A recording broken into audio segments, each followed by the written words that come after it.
এখন এক গ্রুপ বের হয়েছে, কোরআনের কথা বললে, কোরআন দিয়ে রাষ্ট্র পরিচালনার কথা বললে এগুলা নাকি ধর্ম ব্যবসা। এটা ধর্ম ব্যবসা নয়। আমার নবী তো 10 বছর মদিনা চালিয়েছেন কার আইন দিয়ে? জোরে বলেন, কার আইন দিয়ে? তা আপনি রাসূলের উম্মত, আপনি এটার বিরোধিতা কেন করবেন? আমার নবী এই কোরআন দিয়ে যেভাবে মসজিদে নববীতে তেলাওয়াত করে নামাজে ইমামতি করেছেন, এই একই কিতাব দিয়ে মদিনার রাষ্ট্রকে তিনি 10 বছর পরিচালনা করেছেন। আমরা তার উত্তরসূরি, আমরা তার উম্মত, আমরা তারই আদর্শ বাস্তবায়নের লক্ষ্যে আল্লাহর দ্বীন কায়েমে কাজ করব। আপনি এটাকে ধর্ম ব্যবসা বলেন এই কারণে, কারণ আপনার চেতনার ব্যবসায় ভাটা পড়েছে। নতুন করে চেতনার ব্যবসায় নামাজ ঠান্ডা করিয়েন না। 17 বছর চেতনার ব্যবসা করে যারা দেশ থেকে পালিয়েছে, পুনরায় কেউ যদি চেতনার ব্যবসা করে ধর্মকে আর মুক্তিযুদ্ধকে বিপরীতমুখী দাঁড় করায়, তাহলে তাদের পরিণতিটা কত ভয়ঙ্কর হবে কল্পনাও করতে পারবে না। এর সামনে আপনি পরিণতি দেখে বুঝি এখনো টের পান নাই গো। ধর্ম আর মুক্তিযুদ্ধকে আলাদা করবেন না। মুক্তিযুদ্ধের চেতনা, এদেশের মানুষের আসল চেতনা হলো ইসলাম।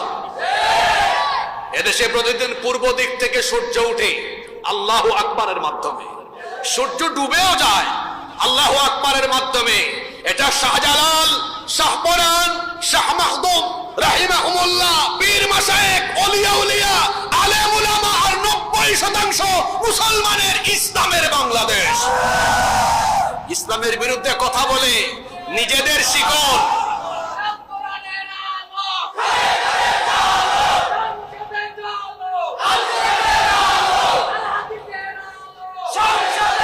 যে ছেলেটা স্লোগান দিল, তাকায় দেখেন তো এই ছেলেটাকে, এটা জেন জি।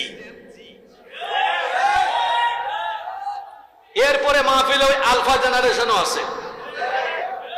আমি শুন, আপনারা ঠিক ঠিক বলেন করে, আপনারা ঠিক বলার কি? আপনি বললেও কোরআনের কথা ঠিক, না বললেও বরং ঠিক ঠিক না বইলা মাহফিলে ফজিলতের কথা শুনলে বলবেন সুবহানাল্লাহ, আল্লাহর বরত্বের কথা শুনলে বলবেন আল্লাহু আকবার। মাহফিলে রুহানিয়ত ফিরে আসবে, আধ্যাত্মিকতা ফিরে আসবে ইনশাআল্লাহ।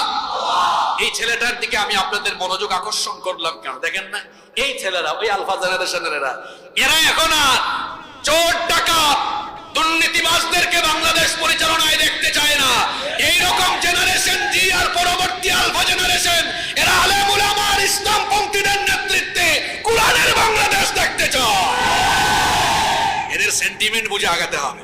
আশ্চর্য ব্যাপার, আমার সমাজে অনেক অজ্ঞ মুসলমান আছে যারা তাদের জীবনকে 2 ভাগ করে নিয়েছে। দেখা যায় তারা জীবনকে 2 ভাগ করে শুধু ধর্মীয় ক্ষেত্রে তারা কোরআনকে গ্রহণ করেছে। এই জন্য নামাজে তারা কোরআন তেলাওয়াত করে, রমজান মাসে কোরআন দিয়ে তারা খতমে তারা বিশেষ করে। আবার কোন লোক মারা গেলে তারা কোরআন তেলাওয়াত করে সওয়াব বখশায় দেয়। কোন ব্যবসা প্রতিষ্ঠান উদ্বোধনের আগে তারা কোরআন তেলাওয়াত করে, বিয়ে শাদীর আগে কোরআন তেলাওয়াত করে। শুধু এটাকে তারা তেলাওয়াতের কিতাব, খতমের কিতাব, তাবিজের কিতাব, ঝাড়ফুঁকের কিতাব হিসাবে গ্রহণ করেছে। কিন্তু তার পরিবার চলে, সমাজ চলে, রাষ্ট্র চলে তাগুত আর শয়তানের দেওয়া মতবাদের ভিত্তিতে।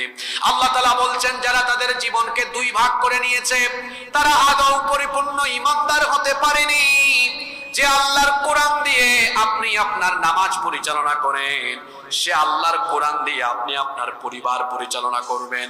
যে আল্লাহর কোরআন দিয়ে আপনি আপনার মসজিদ পরিচালনা করেন, সে আল্লাহর কোরআন দিয়ে আপনি আপনার সভ্যতা, সমাজ এবং রাষ্ট্র পরিচালনা করবেন। কিন্তু আশ্চর্য ব্যাপার, আপনার সমাজের দিকে তাকিয়ে দেখেন, বিয়ে শাদীর অনুষ্ঠানে বিয়ের আগের দিন বিয়ে বাড়িতে ছেলে মেয়ে একত্রিত হয়ে গায়ে হলুদের অনুষ্ঠান করে, নাচ গান বাজনার আয়োজন করে, আর বিয়ের দিনে হুজুর ডেকে এনে তারপরে হুজুরকে বলে বিয়ের খুতবা দেন। হুজুর তখন কোরআন থেকে 2-3টা আয়াত তেলাওয়াত করে। আশ্চর্য কথা, কোরআন তেলাওয়াত দিয়ে বিয়ে পড়ানো হয়, কিন্তু সেই বিয়েতে খুতবার আগে পরে কোরআন বিরোধী কাজ কারবার হয়। দোকানপাট উদ্বোধনের আগে হুজুর ডেকে এনে কোরআন তেলাওয়াত করে দোকান উদ্বোধন করে, কিন্তু সেই দোকান বা ব্যবসা প্রতিষ্ঠান কোরআন বিরোধী কাজ কারবারে চলে, ওজনে কম দেয়, সেখানে মিথ্যা বলে প্রতারণা করে ভেজাল পণ্য বিক্রি করে। পার্লামেন্ট উদ্বোধন হওয়ার আগে কোরআন থেকে তেলাওয়াত করে, কিন্তু সেই পার্লামেন্টের অধিবেশনে আবার কোরআন বিরোধী আইন পাশ করে। এমনি ভাবে মুসলমান কোরআনকে শুধু তেলাওয়াতে সীমাবদ্ধ রেখে কোরআন বিরোধী কাজ কারবার করে। যারা নিজেদেরকে ইমানদার বলে দাবি করে তারা ইমানদার আদৌ হতে পারেনি, বরং তারা হলো ইমানদার নামের আস্ত একটা মুনাফিক। রব্বুল আলামিন কোরআনুল কারীমের 4 নম্বর সূরা সূরাতুন নিসা এর 61 নম্বর আয়াতে স্পষ্ট ভাষায় বলেছেন, মুনাফিকদেরকে চিনতে পারবা, ওয়া ইযা কিলা লাহুম তাআলাউ ইলা মা আনজালাল্লাহু ওয়া ইলার রাসূলি রাআইতাল মুনাফিকিনা ইয়াসুদ্দুনা আনকা সুদুদা। আল্লাহ তাআলা বলছেন, আর যখন এদেরকে বলা হয় আল্লাহ যা নাজিল করেছেন আল্লাহর বিধানের দিকে আর রাসূলের তরিকার দিকে ফিরে আসো, ও নবী এমন কথা বললে পরে মুনাফিকদেরকে দেখবেন, রাআইতাল মুনাফিকিনা ইয়াসুদ্দুনা আনকা সুদুদা, দেখবেন মুনাফিকরা পাশ কাটিয়ে চলে যায়। মুনাফিক চিনা বড় কঠিন। কেউ যদি বলে হুজুর আমি বেশি হিন্দু দেখবো, কোথায় যাব? ভারতে যান, কোটি কোটি হিন্দু আছে। কেউ যদি বলে হুজুর আমি বৌদ্ধ দেখবো, কোথায় যাব? চীনে যান, মিয়ানমারে যান, কোটি কোটি বৌদ্ধ আছে। কেউ যদি বলে হুজুর আমি খ্রিস্টান দেখবো, কোথায় যাব? আমেরিকায় যান, ইংল্যান্ডে যান। কেউ যদি বলে হুজুর আমি ইহুদি দেখবো, কোথায় যাব? ইসরায়েলে যান। কিন্তু নোয়াখালীর কেউ যদি প্রশ্ন করে বসে হুজুর আমি মুনাফিক দেখবো, কোন দেশে যাব? মুনাফিকের জন্য বাংলাদেশে যাওয়া লাগবে না, আপনার এলাকায় আপনার গ্রামে এমনকি এখানের ভেতরেও মুসলমানের বেশ ধরে মুনাফিক লুকিয়ে থাকতে পারে। তার মানে মুসলমান আছে যেখানে মুনাফিক আছে। মুনাফিক আপনি চিনতেও পারবেন না। মাথায় ধবধবে সাদা টুপি, গায়ে ধবধবে সাদা পাঞ্জাবি, ধবধবে সাদা পায়জামা, দেখলে মনে হয় যেন ফেরেশতা জান্নাত থেকে পালিয়ে এসেছে। এমন একটা সুরত ধরে চলাফেরা করে। মুনাফিক চেনাও যায় না, কারণ সে নামাজেও যায়, রোজাও রাখে, হুজুরদের সাথে থাকে, মাহফিলেও আসে, আবার তলে তলে ইসলাম আর মুসলমানদের শেকড় কাটে। মুনাফিক যারা আল্লাহর আইন কোরআনের আইন চায় না, তারা আপনাদের মসজিদে ইমাম সাহেব যদি জুমার দিনে বয়ান করতে গিয়ে বলেন, সম্মানিত মুসল্লিবৃন্দ আমাদের এই মসজিদ আল্লাহর আইনে চলবে, কোরআনের আইনে চলবে, সভাপতিও বিরোধিতা করবে না, সেক্রেটারিও বিরোধিতা করবে না, ক্যাশিয়ারও বিরোধিতা করবে না, গ্রামের একজন মুসল্লিও বিরোধিতা করবে না, বরং সবাই হাত তুলে হুজুরকে সাপোর্ট দিয়ে বলবে, হুজুর আপনি সত্যি কথাই বলেছেন, আমাদের এই মসজিদ কোরআনের আইনে চলুক, আল্লাহর আইনে চলুক।